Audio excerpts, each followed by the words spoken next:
अपना Vindhya today digital media.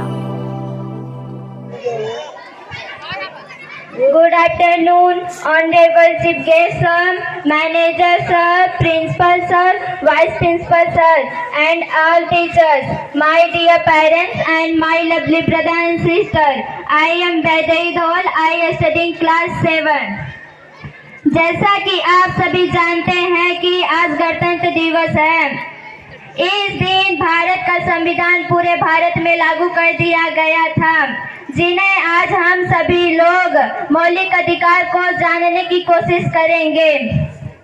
Bharat उन देशों में शामिल है जो स्पष्ट रूप से अपने नागरिकों और भारत में रह रहे किसी भी व्यक्ति को सामान्य मानव अधिकार का दर्जा देता है, यानी ऐसे अधिकार जिन्हें किसी भी नागरिक से छीना नहीं जा सकता है।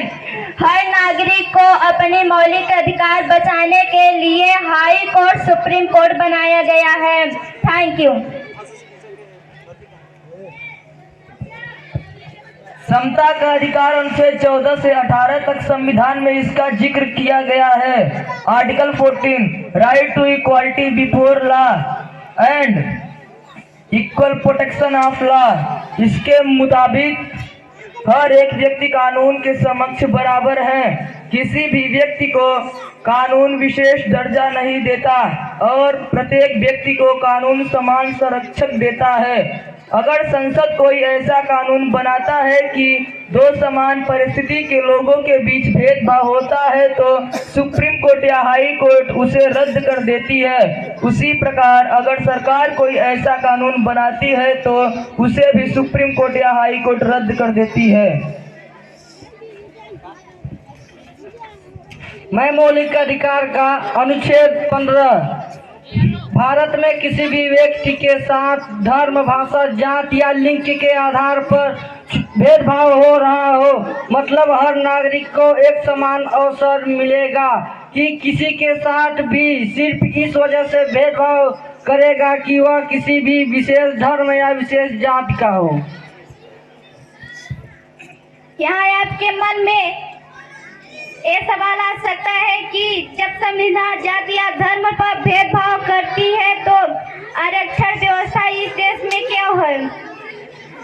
इसका जवाब बहुत साफ है। अगर समाज का कोई भी वर्ग पहले से असमानता की स्थिति में है तो दूसरों की बराबरी पर लाना सरकार का संवैधानिक दायित्व है।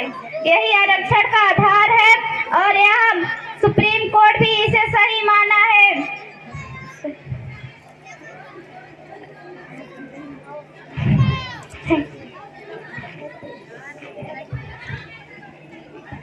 मैं मौलिक अधिकार का अनुच्छेद 16वां हूँ। सरकारी नौकरियों, जाति, धर्म, भाषा के क्षेत्र चलते कोई भी व्यक्ति भेदभाव नहीं किया जा सकता। मैं मौलिक कर्तव्य का 17वां भाग हूँ। छुआछूत को धर्म करने की बात करता है। भारत में रह रहे किसी भी नागरिकों को अछूत जैसा व्यवहार नहीं किया जा सकता। सरकार की जिम्मेदारी मानी गई है कि वे नागरिकों की ऐसी परिस्थिति से बचाएं।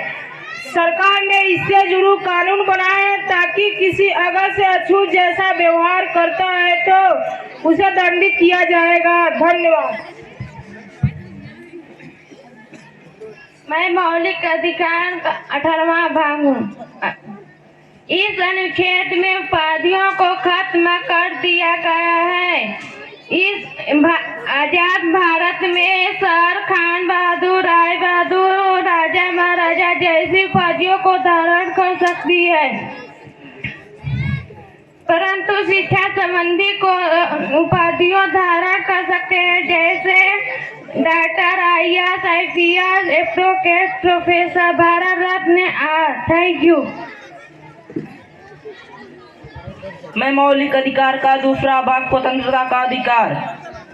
अभिव्यक्ति की स्वतंत्रता इस अनुच्छेद में हर नागरिक को लिखित, मौखिक और चित्र के जरिए अभिव्यक्ति की आज़ादी देता है, जैसे कहीं आने जाने की आज़ादी, कहीं रुकने की आजादी, रोजगार या व्यवसाय करने की आजादी। परंतु ध्यान दें, कानून व्यवस्था बिगड़ने पर आपका सीआरपीसी की धारा 144 के तहत मौलिक अधिकार खत्म कर दिया जाएगा। मैं मौलिक अधिकार का अनुच्छेद 22, अंग्रेजों के शासन काल में किसी को भी हिरासत में लिया जाना आम बात थी, परंतु आजाद भारत में ऐसा नहीं है। अनुच्छेद 22 कहता है कि पुलिस किसी को भी गिरफ्तार करते वक्त उसे इसकी वजह बताएगी और गिरफ्तारी के दौरान आरोपी को कानूनी मदद लेने के लिए उसे उसके वकील के पास जाने से कोई नहीं रोक सकता है और 24 घंटे के अंदर अंदर मजिस्ट्रेट या जज के सामने पेश करना होगा। Thank you.